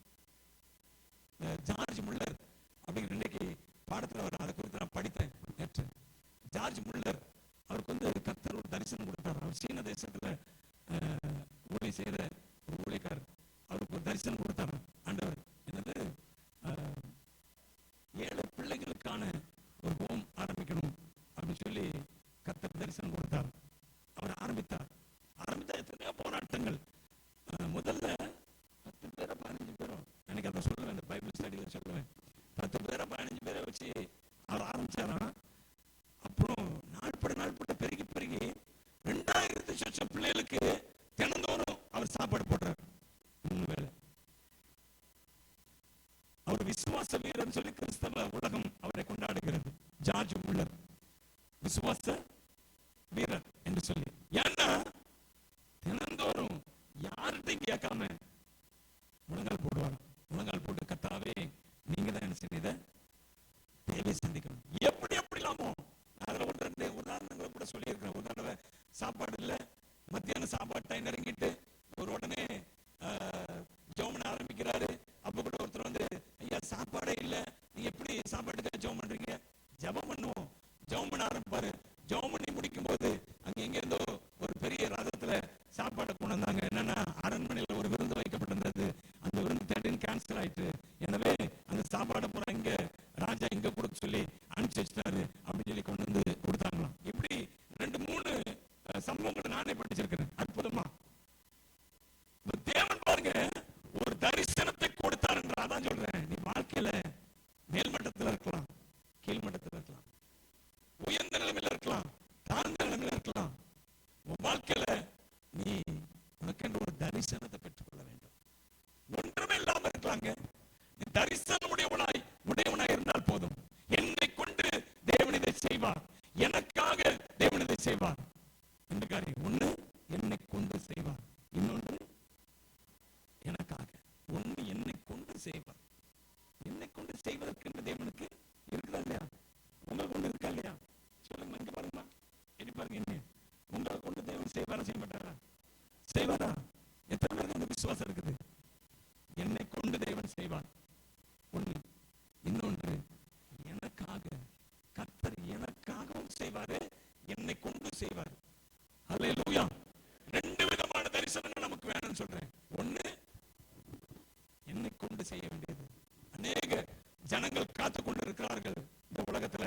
உன்னை கொண்டு என்னை கொண்டு தேவன் அவர்களுக்காக நாம் பயன்பட வேண்டும் என்று சொல்லி அவர்கள் அநேக கூட்டம் நமக்காய் காத்து கொண்டு இருக்கிறது. நினைவு உங்களுக்கு வேணும். அது ஒரு தூர தேசமா இருக்கலாம், தூர மாநிலமா இருக்கலாம், தூர ஊரா இருக்கலாம், அல்லது பக்கத்தில் இருக்க ஜனங்களா இருக்கலாம். உனக்காய் காத்து கொண்டு இருக்கிறார்கள். எதையோ ஒன்று நீ செய்யணும். உன்னை அவர்களுக்கு சுவிசேஷிக்கணும். இல்ல உன்னிடத்துல இருக்கிற பொருட்களினால நீ அவர்களுக்கு என்ன செய்யணும்? நீ உதவி செய்யணும். ஏதோ ஒண்ணு. அந்த ஜார்ஜ் முல்லருக்கு ஊழியமே அதான். அந்த பிள்ளைகள் என்ன செய்வது? பராமரிப்பது. அதுதான் அவருடைய ஊழியம். தினந்தோறும் அதற்காக ஜெபம் பண்ணிக்கிட்டே இருப்பார். கர்த்தர் எவ்வளவு பெரிய காரியம் பாருங்க. 2000 பிள்ளைகளை தினந்தோறும் போஷிக்கணும், 3 நேரம் போஷிக்கணும்னா எவ்வளவு பெரிய காரியம். ஆனா கர்த்தர் அவரை கொண்டு செய்தார் ஆண்டவர். தேவன் ஒரு டாஸ்கை கொடுத்தார் என்றால், நீங்க அவரை நெருங்கி ஜீவிக்கிறவர்களா இருந்தால் அதை செய்து முடிப்பதற்கு தேவனுங்களுக்கு கிருபையும் பலனையும் அவர் கொடுத்து விட்டார். இனி அல்ல, அவர் கொடுத்து விட்டார். எப்ப தெரியும் கேட்டீங்கன்னா, நீ தேவனுடைய சமூகத்துக்கு போகும்போது தான். அல்லேலூயா. அவருடைய சமூகத்துக்கு போகும்போது தான் கர்த்தர் உன்னை கொண்டு அற்புதமாய் அவர் பயன்படுவது, உங்களை பயன்படுத்துவது அதிகமாக தெரிய ஆரம்பிக்கும். நிறைய பேரை பார்க்கலாம். மோசே குறித்து நான் பார்க்கிறோம். மோசே குறித்து நான் சொன்னேன், 80 வயசுல என்ன செய்தான்? அவன் ஊழியத்தை ஆரம்பித்தான். வயது ஒரு தடை அல்ல. யோசிச்சுங்க, இங்க இருக்கிறவங்க, என் வயசு போயிட்டு இல்ல, எனக்கு வயசு இன்னும் ஆரம்பிக்கல, எதுவும் ஒரு தடை அல்ல. உங்க வயசு ஒரு தடை அல்ல. மோசே 80 வயசுலதான் அவருடைய ஊழியத்தை ஆரம்பிச்சாரு. அதுவரை பெரிய பராக்கிரமசாலியா இருந்தாரு. அவரை குறித்து பைபிள் சொல்கிறது, அவர் வாக்கிலும் வாக்கிலும் செய்கையிலும் வல்லமையுள்ளவராக இருந்தாரா மோசே. ஆனா அந்த 80 வருஷம் அவரால் ஒண்ணுமே செய்ய முடியல. பலெல்லாம் இழந்துட்டாரு. அவரு இழந்து 80 வயசு ஆயிட்டு இப்பதான் கர்த்தரோட எடுத்து உபயோகப்படுத்த ஆரம்பிக்கிறாரு. வயசே தேவையில்லை, எனக்கு இத்தனை வயசாச்சு, அத்தனை வயசாச்சு, இனி நான் வாழ்க்கையில எப்படி இருக்க முடியும்? அப்படிலாம் இல்லை. தேவன் நகோமி பாருங்க, நகோமிக்கு அவர் முதிர் வயதுல அவளுக்கு ஒரு குழந்தைய கொடுத்தார். பேரப்பிள்ளை தான், ஆனா அவள் குழந்தை என்று சொல்லி எல்லாரும் சொல்றாங்க. நகோமிக்கு நீங்க எடுத்து வாசிங்களேன். Praise the Lord. ஸ்தோத்திரம். ரூத்தின் புத்தகத்துல வாசிங்க 15 வசனத்தை வாசிங்க. 4 அதிகாரம் 15 வசனம். ஆதரிக்கிறவனுமா இருக்க கடவன், உன்னை சிநேகித்து 7 குமாரரை பார்க்கிலும் உனக்கு அருமையா இருக்கிற பெற்றாரே, அதை வளர்க்கிற தாயாயிட்டான். யாரு? பாட்டி இப்ப தாயாயிட்டான். கர்த்தர் அப்படி ஆக்குறாரு. எல்லா இடத்துல போயிட்டு 2 பிள்ளைகள் இடத்துல போயிட்டா முதிர் வயதுல அவளை கர்த்தர் தாயாக்குகிறார். எனக்கு கண்பான தேவன் வயசு தேவையில்லைங்க. தேவன் எந்த விதத்திலாவது தேவன் உங்களை ஆசீர்வதிக்க போதுமானவராக இருக்கிறாரு. எனக்கு ஒருத்தர் இல்லை, என்னை ஆதரிக்க யாரும் இல்லை, எனக்கு சப்போர்ட் பண்ண யாரும் இல்லை. இயேசு கிறிஸ்து இருக்கிறவரை நீங்க இந்த வார்த்தையை சொல்ல வேண்டிய அவசியமே கிடையாது. அல்லேலூயா. என்னை ஆதரிக்க யாரும், எனக்கு சப்போர்ட் பண்ண யாரும் இல்லை. யாருக்கு எங்களுக்கு சப்போர்ட் பண்ணா? ஊழியத்துல யார் சப்போர்ட் பண்ணா சொல்லுங்க. ஊழியத்தை ஆரம்பிச்சோம், யாரு எங்களுக்கு சப்போர்ட் பண்ணா? நாங்களே தானா வளர்ந்தோம். யார் கையிலும் நாங்க அசிஸ்டண்டா இருக்கவே இல்லை. ஊழியத்திற்கு எதுவுமே யாருமே ஹெல்ப் பண்ணல. சொல்ல போனா தீங்கு பண்ணாங்க, தேவையில்லாத சொல்லி நமக்காக தீங்கு பண்ணாங்க. அது என்ன பண்ணிருக்காங்களே தவிர ஆதரவா யாருமே இல்லை. யாரா தூரத்துல ஆதரிச்சாங்க, பக்கத்துல இருக்கவங்க யாருமே என்ன செய்யல, ஆதரிக்கல. ஆனா கர்த்தர் அவர் உண்மையுள்ளவராக இருந்தார். கரங்களை தட்டி அவரை துதிக்கலாமா? உங்களை ஆதரிக்க இயேசு கிறிஸ்து உண்மையுள்ளவராக இருக்கிறார். அவரே உங்களுக்கு போதுமானவர். ஹல்லேலூயா. மோசே போல பயன்படுத்தப்பட்டவங்க யார் இருக்கா சொல்லுங்க பைபிள்ல? மோசே போல பயன்படுத்தப்பட்டவங்க யார் இருக்கா? பழைய ஏற்பாடு முழுக்க பாத்தீங்கன்னா மோசே சீனாய் மலையில வாங்கிட்டு வந்த அந்த 10 கட்டளைகளை அடிப்படையாக வைத்து எழுதப்பட்டதுதான் பழைய ஏற்பாடு முழுக்க முழுக்க. பழைய ஏற்பாடு கட்டளைகள்னு ஒரே வார்த்தையில முடிக்கலாம், நியாயப்பிரமாணம்னு ஒரே வார்த்தையில முடிக்கலாம். அப்படிப்பட்ட முக்கியமான ஒரு காரியத்தை தேவனிடத்திலிருந்து பெற்றுக் கொண்டு வந்தவர் இந்த மோசே. இஸ்ரவேல் நாட்டின் சட்டமே நியாயப்பிரமாணம். அதை கொண்டு வந்தது இந்த மோசே. எப்படி பயன்படுத்துகிறார் பாருங்க. சாதாரண ஒரு மனுஷனை, ஒரு வேலை பெரிய பராக்கிரமசாலி தான், ஆனாலும் அவன் அந்த எகிப்துல அந்த ராஜாவுடைய பக்கத்துல இருந்தவரை அவன் பராக்கிரமசாலி. எப்ப ராஜாவை அவனை கொள்வதற்கு துரத்தும் பொழுது அவன் ஓடி போய் மீதியான் தேசத்தில் ஒளிந்தானோ அவனுடைய பராக்கிரமம் எல்லாம் என்ன ஆயிட்டு? ஒளிஞ்சே போயிட்டு. அல்லேலூயா. அவன் சொல்றான், ஆண்டவர் சொல்ல நீ போப்பா அப்படிங்கிறாரு. ஆண்டவரே எனக்கு தெரிஞ்சு நான் வாக்கு வல்லவன் கிடையாது, என்னால சரியா பேச முடியாது. அவன் சொல்ற நான் திக்கு நான் உள்ளவன், மந்த நான் உள்ளவன், திக்கு வாயுள்ளவன் சொல்றாரு. அவனுக்கு தான் பைபிள் சொல்லுகிறது அவன் வாக்கிலும் செய்களும் வல்லவனா இருந்தான்னு பைபிள் சொல்லுது. ஆனா அவன் சொல்றான் தன்னை குறித்து நான் திக்கு நாவு, திக்கு வாய், மந்த நான் உள்ளவன். எப்படி மாறிட்டான் பாருங்க. அதாவது அவனுடைய இன்ஃபீரியாரிட்டி நான் நினைக்கிறேன், அவன் தனக்குள்ள இருந்த அந்த இன்ஃபீரியாரிட்டி அவன் என்ன வேலைக்கு போயிட்டான்? இப்போ என்ன வேலைக்கு போயிட்டான்? ஆடு மேய்க்கிற வேலை. அவன் இருந்த வேலை எப்படிப்பட்ட வேலை? பெரிய ராஜாவுக்கு அடுத்த ஒரு பொசிஷன்ல இருந்தவன். எகிப்துல ராஜாவுக்கு அடுத்த பொசிஷன் அது சாதாரணம் இல்ல. அது எகிப்து மிகப்பெரிய ஒரு சாம்ராஜ்யம். அதுல ராஜாவுக்கு அடுத்த பொசிஷன் இளவரசனா இருக்கிறான் அவன். அப்படிப்பட்ட ஒரு மனுஷன் இப்ப எங்க வந்துட்டான்? ஆடு மேய்க்கிறவன வந்துட்டான். அந்த இன்ஃபீரியாரிட்டி சாதாரண ஆடு மேய்க்கிற இடத்துல இருந்து வந்தா கூட பிரச்சனை இல்லை. ராஜாவை நீங்க வந்தா பாத்தீங்களா, இப்ப எல்லாமே போச்சு. அவனுக்குள்ள இருந்த பலம், அவனுக்குள்ள இருந்த மனதிடம் எல்லாமே போச்சு. அதனால எப்படி மாறிட்டாங்க? திக்குவாய், மந்தனாம். எனவே கண்ணான தேவனுடைய பிள்ளைகளே, இந்த மோசே எப்ப அப்படி மாறினானோ அப்பதான் கர்த்தர் எடுக்கிறார் பாருங்க கையில. என்ன கண்ணானவர்களே, நீங்க அப்படிதான். ஒண்ணுமில்ல, வயசு போயிட்டு, ஞானம் போயிட்டு, புத்தியே இல்ல. சில பேர் வயதுல ரொம்ப ஞானமா புத்தியா செயல்படுவாங்க. ஆனா வயசாக வயசாக அவர் புத்தியெல்லாம் பைபிள்ல சொல்லப்படுகிறது, அவர்கள் ஞானம் எல்லாம் முழுகி போகிறது அப்படின்னு பைபிள் ஒரு இடத்துல சொல்லப்பட்டிருக்கு. அவன் ஞானம் எல்லாம் முழுகி போகிறது, அவருடைய ஞானம் எல்லாம். ஆனால் கர்த்தர் கையில் எடுத்தார் பாருங்க, அவர் தன்னுடைய ஞானத்தை கொடுக்கிறாரு. ஹல்லேலூயா. கை வைத்து சொல்லுவோம். ஆடுகளுக்கு பின்னாக அலைந்த தாவீதை சொல்றாரு தீர்க்கதரிசன சங்கீதத்துல, ஆடுகள் பின்னாக, கரவனாடுகளுக்கு பின்னாக தெரிந்த அவனை என் ஜனத்தை மேய்ப்பதற்கு இஸ்ரவேலின் ராஜாவாக கொண்டு வந்த அப்படிங்கிறார். ஹல்லேலூயா. ஆடு மேய்ச்சவனுக்கு என்ன ஞானம் இருக்க முடியும்? ஆடு மேய்ச்சவனுக்கு என்ன ஞானம் இருக்க முடியும்? நான் இது எல்லாமே எதுக்காக சொல்லிக் கொண்டிருக்கிறேன் என்றால், இவர்கள் எல்லாருமே ஒரு தரிசனத்தை பெற்றுக் கொண்டார்கள், அதை ஏற்றுக்கொண்டார்கள். முதல்ல உங்களுக்கான ஒரு தரிசனத்தை தேவன் வச்சிருக்காங்க. எந்த ப்ரொஃபஷன்ல இருக்கிறியோ, நான் வெறும் ஊழியத்தை மாத்திரம் சொல்லல, நீ எந்த ப்ரொஃபஷன்ல இருக்கிறியோ உனக்கான ஒரு தரிசனம் உண்டு, உன் குடும்பத்துக்கான ஒரு தரிசனம் உண்டு, உன் பிள்ளைகளுக்கான ஒரு நோக்கம், ஒரு தரிசனம் உண்டு. தேவன் கொண்ட நோக்கம். அல்லேலூயா. நீ தான் முதல்ல பெற்றுக்கொள்ள வேணும். அல்லேலூயா. என் பிள்ளைகளுக்கான தரிசனத்தை நான் முதல்ல பெற்றிருக்கிறேன். நான் என் பிள்ளைகளிடத்துல சொல்லிக் கொண்டிருக்கிறேன். ஒருவேளை அந்த பிள்ளைகளா இன்னைக்கு ஏற்றுக்கொள்ளப்பட முடியாதா இருக்கலாம். ஆனால் தேவன், நான் இதை சொல்லிக் கொண்டே இருப்பேன். தேவன் ஒரு நாள்ல அதை நிச்சயமா நிறைவேற்றுவார். கரங்களை தட்டி அவரை துதிப்போமா? ஹல்லேலூயா. அப்போ உங்க பிள்ளைகளுக்கான நோக்கத்தை நீங்க பெற்றுக் கொண்டீங்களா? யோசிச்சு பாருங்க. ஏன் பெற்றுக் கொள்ளவில்லை? உங்க குடும்பத்துக்கான நோக்கத்தை நீங்க பெற்றுக் கொண்டிருக்கலாம்.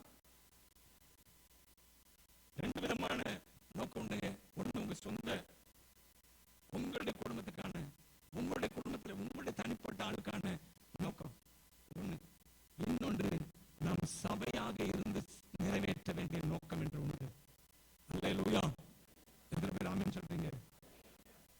நாம் சபையாக நிறைவேற்ற வேண்டிய நோக்கம் இருக்கிறது, தரிசனம் இருக்கிறது. அல்லேலூயா.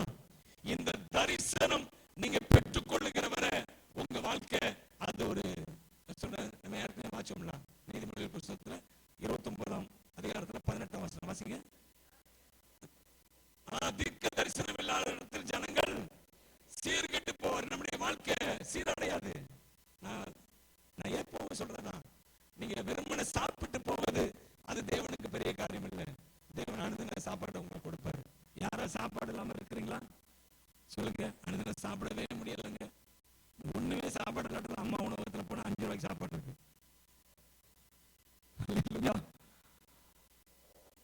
அந்த சாப்பாடு சொல்லலன்னா தேவன் உங்களுக்கு கொடுப்பாரு.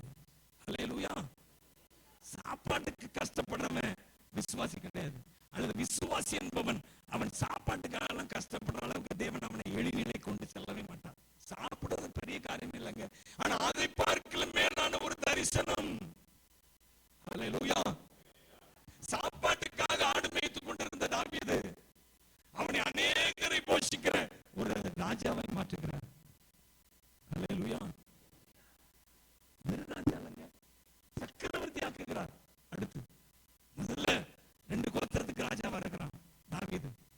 அடுத்து மற்ற 12 கோத்திரங்கள் வந்து, ஏன் நீர் என் எலும்பும் என் மாம்சத்தின் மாம்சமா இருக்கிறீங்க, நீங்க வந்து எங்களை ஆளுகை செய்ய வேண்டும். 12 கோத்திரம் சேர்ந்துருது. சரி, 12 கோத்திரம் வந்துட்டு அடுத்து நடக்குது. பக்கத்தில் உள்ள நாடுகள்லாம் அவனை செய்கிறான், போரிட்டு அவர்களை ஜெயிக்கிறான், சக்கரவர்த்தி ஆகிறான். இஸ்ரவேலுக்கு ராஜா, அடுத்த சுற்றி உள்ள நாடுகளை சேர்த்து சக்கரவர்த்தி. எங்க இருந்தவன்? ஆடுகள் மேய்த்து நடந்த என்னை யூதா குலத்தை ஆளச் செய்தார். பாட்டு தெரியல, ஒரு வரைக்கும் ஞாபகம் இருக்கு. ஆடுகள் மேய்த்த தாவீதை யூதா குலத்தை மாத்திரமல்ல, இஸ்ரவேல் கோத்திரத்தை, எல்லா கோத்திரங்களையும் ஆளும்படி செய்தார். அடுத்து சுற்றியுள்ள நாடுகளையும் அவன் பிடிக்க ஆரம்பித்தார். அதனால கர்த்தர் சொல்றாரு, அவன் கர்த்தருக்கு ஆலயம் கட்ட வேண்டும் என்று சொல்லுகிற பொழுது உன்னுடைய கை எப்படி இருக்குது? அது இரத்த கரை படிஞ்சு இருக்குது. அதனால உன் கையால எனக்கு ஆலயம் கற்ப பிறப்பாகிய உன்னுடைய மகன் எனக்கு ஆலயத்தை கட்டுவான். அல்லேலூயா என்று கர்த்தர் தாவீதுக்கு வாக்கு பண்ணுகிறார். எனவே எனக்கு கருமையான தேவனுடைய பிள்ளை, எதுக்காக சொல்றேன்னா, இவர்களுக்கு எல்லாருக்குமே ஒரு டாஸ்கை கர்த்தர் கொடுத்தார். எப்படி அந்த டாஸ்க் வந்ததுன்னா, இவர்கள் தேவனை நெருங்கி ஜீவித்தார்கள். பவுலுக்கு அந்த டாஸ்க் கொடுத்தார். அவர் சொல்றாரு பாருங்க, நீங்க எடுத்து வாசிங்க. அப்போஸ்தலர் 20:26-19. அப்போஸ்தலர் 26ஆம் அதிகாரம் 19ஆம் வசனத்தை வாசிங்க.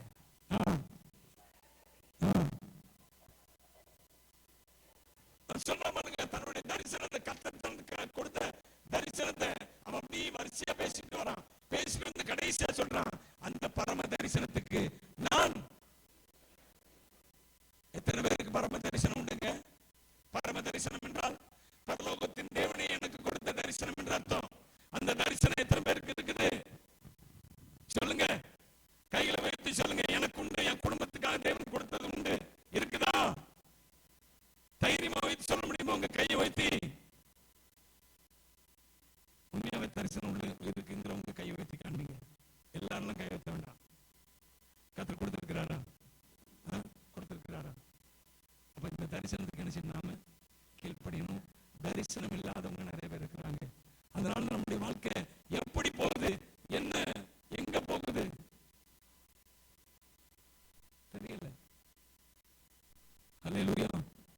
ஒரு சினிமா பாட்டு, எங்கே செல்லும் இந்த பாதை அப்படின்னு. கண் போன போக்கிலே கால் போகலாமா, கால் போன போக்கிலே மனம் போகலாமா, மனம் போன போக்கிலே மனிதன் போகலாமா, மனிதன் போன பாதையை மறந்து போகலாமா? புரியவே இல்லை ஒருத்தருக்கும். நான் என்ன செய்து கொண்டிருக்கிறேன்? இந்த பூமியில என்னை தேவன் பிடித்ததற்கான நோக்கம் தான் என்ன?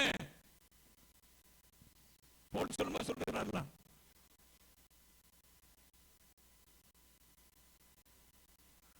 பேர்ல சொல்லும்போது நான் அதை எடுத்து சொல்றேன். Praise the Lord. ஸ்தோத்திரம். Glory to Jesus. Hallelujah. வாசிங்க 3ஆம் அதிகாரத்துல 12ஆம் வசனத்தை வாசிங்க. நான் அடைந்தாயிற்று, அதில் முற்றும் தேறினவன் நானேன் என்று எண்ணாமல் கிறிஸ்து இயேசுவினால் நான் எதற்காக பிடிக்கப்பட்டேனோ. சொல்லுங்க எல்லாரும், வாய் திறந்து வார்த்தையை சொல்லுங்க. நான் எதற்காக பிடிக்கப்பட்டேனோ. எதற்காக பிடிக்கப்பட்டீங்க? சொல்லுங்க. உங்களை குறித்த நோக்கம் என்ன? சொல்லுங்களேன் யாராவது. அந்த சபையில தூத்து பெருக்கிட்டு இருக்கணும், அதுக்கு தான் கர்த்தர் கூட கொடுத்திருப்பாரு அழைப்பு, பணிவிடை ஊழியம். ஏதாவது ஒண்ணு சொல்லுங்களேன் பாப்போம். சொல்ல முடியுமா? ஆத்ம ஆதாயத்துக்காக சகோதரி சொல்றாங்க. கர்த்தர் அவங்களை பிடித்தது எதற்காக பிடித்தாரு? அப்படின்னா சிஸ்டர், ஆத்ம ஆதாயம் பண்ணதுக்காக அவங்களை பிடிச்சிருக்கிறாரு. நீங்க சொல்லுங்க, எதற்காக பிடிச்சிருக்கிறாரு? ஆனா இன்னொன்னு சொல்றேன், ஆத்ம ஆதாயம் செய்வது என்பது அது பொதுவா எல்லாரும் மேலுமே தேவன் வைத்திருக்கிற ஒரு தரிசனம். இயேசுவை ஏற்றுக்கொண்டோம் என்றால் நாம் என்ன செய்யணும்? கண்டிப்பா ஆத்மாவை ஆதாயம் செய்யணும். அதுக்கு மேல தேவன் எதுக்கு அவங்களை பிடித்திருக்கிறார் சொல்ல முடியுமா? சொல்லுங்க சார், சொல்லுங்க, தைரியமா சொல்லுங்க. மகிமையில கொண்டு சேர்ப்பதற்கு. சரி, ஒரு நல்ல தரிசனத்தை சொல்றாங்க அவங்க. நீங்க எத்தனை பேர் சொல்ல முடியும்? அவருக்கு வாழ்வதற்கு, அவருக்கு வாழ்வதற்கு தான், அவருக்கு வாழ்வதற்கு ஒரு தரிசனத்தை ஆண்டவர் கொடுக்கணும். அதை கேளுங்கிறேன்னா, அதுதான் இன்னைக்கு இந்த நாள் செய்தி. அவருக்கு வாழ்வது, எல்லாருமே அவருக்கு வாழ போறோம். அப்படித்தானே? யாராவது சபைக்கு மட்டும் வந்துட்டு உலகத்துக்காக வாழ போறோம் அப்படி போறதில்லை. அவருக்காக வாழத்தை ஒப்பு கொடுத்திருக்கிறோம். ஆனால் அவருக்காக வாழும்போது நீங்க தேவனுக்காக எதை செய்ய போறீங்க? சொல்லுங்க. வேற இருக்காது, தரிசனம் இருக்குதா? தரிசனம் இல்லாத இடத்தில் ஜனங்கள் என்ன செய்வாங்க? நம்முடைய வாழ்க்கையா விழுந்து எந்திரிச்சு விழுந்து எந்திரிச்சு அப்படி இருக்கு தெரியுமா? ஏன் தெரியுமா? எனக்கு இந்த தரிசனம் இல்லை. அல்லேலூயா. ஒரு நேரம் ஜபத்துல அப்படி கிங்கா இருக்கும், குயினா இருக்கிறோம். ஒரு நேரத்துல ஜபத்துல பிச்சைக்காரனா இருக்கும்.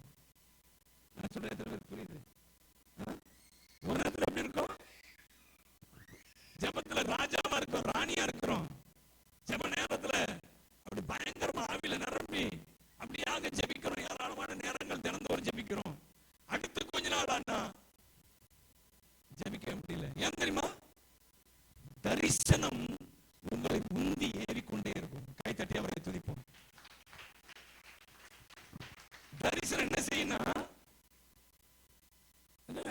ஆக்சுவலா நாங்களுமே சில சமயங்கள்ல விளங்குறோம், ஜபத்துல கம்மியாகுது, வேத வாசிப்பு கம்மியாகுது, பிஸி ஆகுறோம். பிஸி ஆகுறதுல அப்படி ஜபம் குறைஞ்சிருது ஒரு சில நேரம். ஆனால் அப்படி இருக்க போறது என்னன்னா, தேவன் கொடுத்த தரிசனம் எனக்குள்ள எரிந்து கொண்டு இருக்கிறது. கையை தட்டி அவரை துதிக்கலாம். நான் ஓப்பனா சொல்றேன், அநேகர் ஓப்பனா சொல்ல மாட்டாங்க, நான் ஓப்பனா சொல்றேன். சில வேளைகள்ல அது ஜெப வாழ்க்கை கொஞ்சம் குறையுது, கொஞ்சம் நல்லாவே குறையுது, வேத வாசிப்பு நல்லாவே குறையுது, எல்லாம் உண்மைதான். ஆனால் கர்த்தர் அப்படியே எங்களை விடுறதில்லை. இதற்காக தான் எங்களுக்கு தரிசனத்தை கொடுத்திருக்கிறார். தரிசனம் இல்லைன்னா அப்படியே சீர்கெட்டு போயிருவேன். எனக்கென்று ஒரு தரிசனம் கொடுத்திருக்கிறபடினாலே அந்த தரிசனத்தின் பாதையில நான் என்ன செய்து கொண்டே இருக்கிறேன், ஓடிக்கொண்டே இருக்கிறேன். இன்றைக்கு இல்லாவிட்டாலும் நாளைக்கு நான் எழுந்திருப்பேன். நான் கீழே விழும்படி நீ என்னை தள்ளினாய், ஆனால் கர்த்தரோ எனக்கு உதவி செய்தார். மனுஷங்க தள்ளலாம், பிசாசு தள்ளலாம், உதவி செய்கிற தேவன் அவர் தரிசனம் பெற்றவர்ல சும்மா இருக்க விட. அதுக்காக சொல்றேன், நீங்க தரிசனம் பெற்றவர்ல அட்லீஸ்ட் உங்க குடும்பத்துக்கான தரிசனம், அட்லீஸ்ட் உங்க பிள்ளைகளுக்கான தரிசனம், அட்லீஸ்ட் ஒரு சின்ன ஊழியத்துக்கான தரிசனம் தேவ சமூகத்துல அதிகமாக உபவாசம் இருந்து ஜெபம் பண்ணி வேதத்தை அதிகமா படிச்சு இப்படியாக நீங்க ரெகுலரான உங்க ஜெபத்தை வைத்துக் கொண்டிருப்பீர்கள் என்றால், உங்க ஜெப நேரத்தை தேவனுக்கு என்று பிரித்து வைத்துக் கொண்டிருப்பீர்கள் என்றால், தேவன் உங்களுக்கான காரியங்கள் என்ன செய்வார்? ஏற்ற வேளையில் அவர் வெளிப்படுத்த ஆரம்பிப்பார். சும்மா இருக்கவே மாட்டாங்க ஆண்டவர். அவர் சமூகத்துல சேர்றவங்களுக்கு அதை சொன்னேன். நான் சொன்ன அத்தனை உதாரணங்களும் யாக்கோபை குறித்து சொன்னேன், யோசேப்பை குறித்து சொன்னேன், தாவீதை குறித்து சொன்னேன், மோசே குறித்து சொன்னேன், இன்னும் ஆபிரகாம், இன்னும் ஈசாக்கு, இப்படி அநேகருக்கு அவருடைய எதிர்காலத்தை குறித்த தரிசனத்தை கர்த்தர் சொல்றாரு. எப்படி சொல்றாருன்னா, அவர்கள் எல்லாரும் தேவனிடத்துல அவர்கள் தேவ சமூக பழக்கம் உள்ளவர்கள். புரியுதா உங்களுக்கு? தேவ சமூக எப்படி பார்த்தாலும் தேவனே நான் உமதண்டையில் இன்னும் நெருங்கி சேர்வதே என் ஆவல் பூமியில். தேவனே நான் உமதண்டையில் இன்னும் நெருங்கி சேர்வதே என் ஆவல் பூமியில். மாவலிய கோரமாக வன்சிலுவை மீதினில் நான் கோபித்துங்க நேரிடினும் ஆவலாயும் மண்ணை சேர்த்து தேவனே நான் உமதண்டையில் இன்னும் நெருங்கி சேர்வதே என் ஆவல் பூமியில். எல்லாரும் அப்படியே முழந்தால் பட்டி எடுக்கலாமா? கர்த்தருக்கு நம்ம ஒப்பு கொடுக்கலாமா? தரிசனம் இல்லாத இடத்துல ஜனங்கள் சீர்கெட்டு போய்விடுவார்கள்.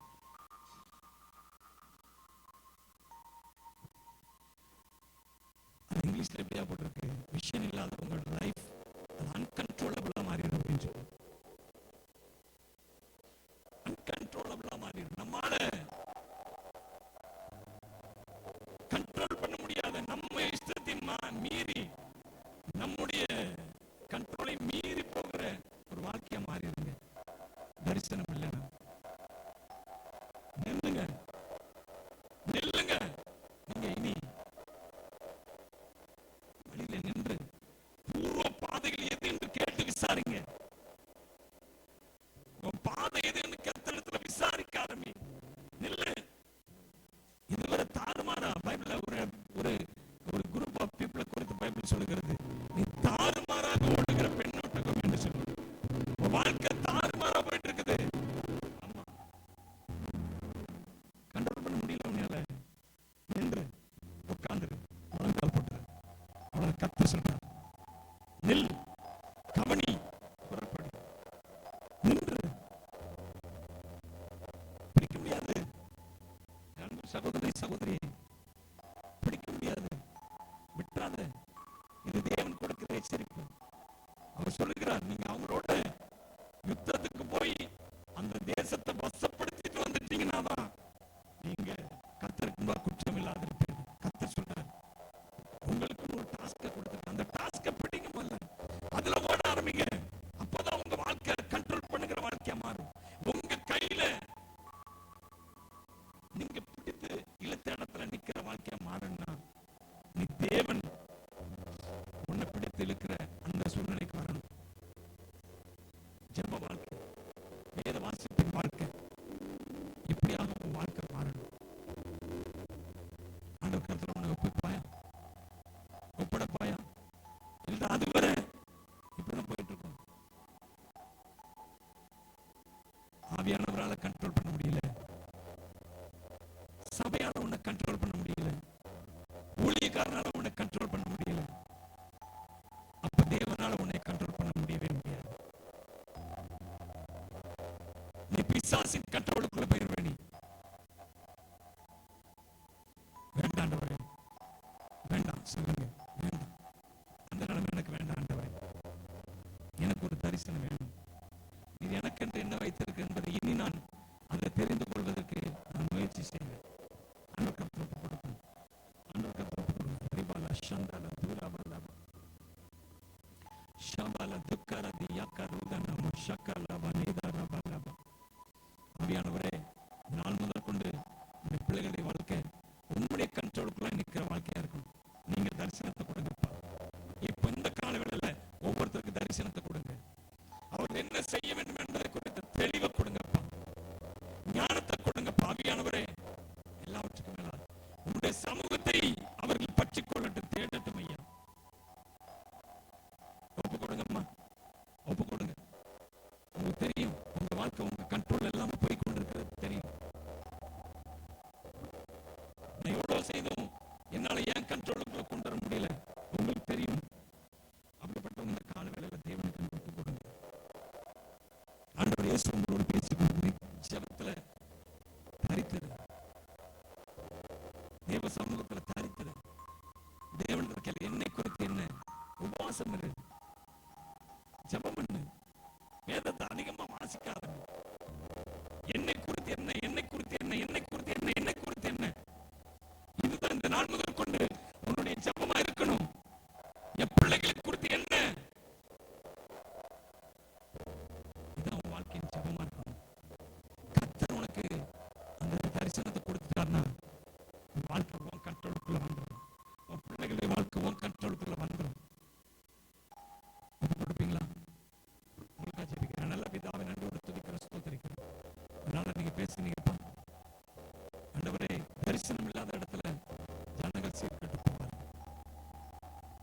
யுத்த சன்னத்தராய் இஸ்ரவேல் ஜனங்களோடு போய் அந்த தேசத்தை எல்லாம் சுதந்திரித்து கொண்டு வந்துட்டீங்கன்னா, அவர்களுக்கு சுதந்திரித்து கொடுத்துட்டு வந்துட்டீங்கன்னா, கீலேயாத் உங்களுக்கு சொந்தமாயிரும் என்று சொல்லி அந்த ரூபன், காத், மனாசே பாதி கோத்திரத்துக்கு மோசே சொன்னார். அதே போல நல்ல ஆண்டவரே, இவர்கள் குற்றமில்லாதவர்களாக இருப்பதற்கு, வாழ்க்கையை கண்ட்ரோலுக்குள்ள கொண்டு வருவதற்கு தாவே யுத்தம் அணுகிறவர்களாய், தேவ சமூகத்தில் தரித்திருக்கிறவர்களாய், உம்முடைய தரிசனத்தை பெற்றுக் கொண்டவர்களாய், ஒரு டாஸ்க் உடையவர்களாய் இந்த காலவேளையிலே மாற்றுவீராக இயேசுவின் நாமத்தினாலே.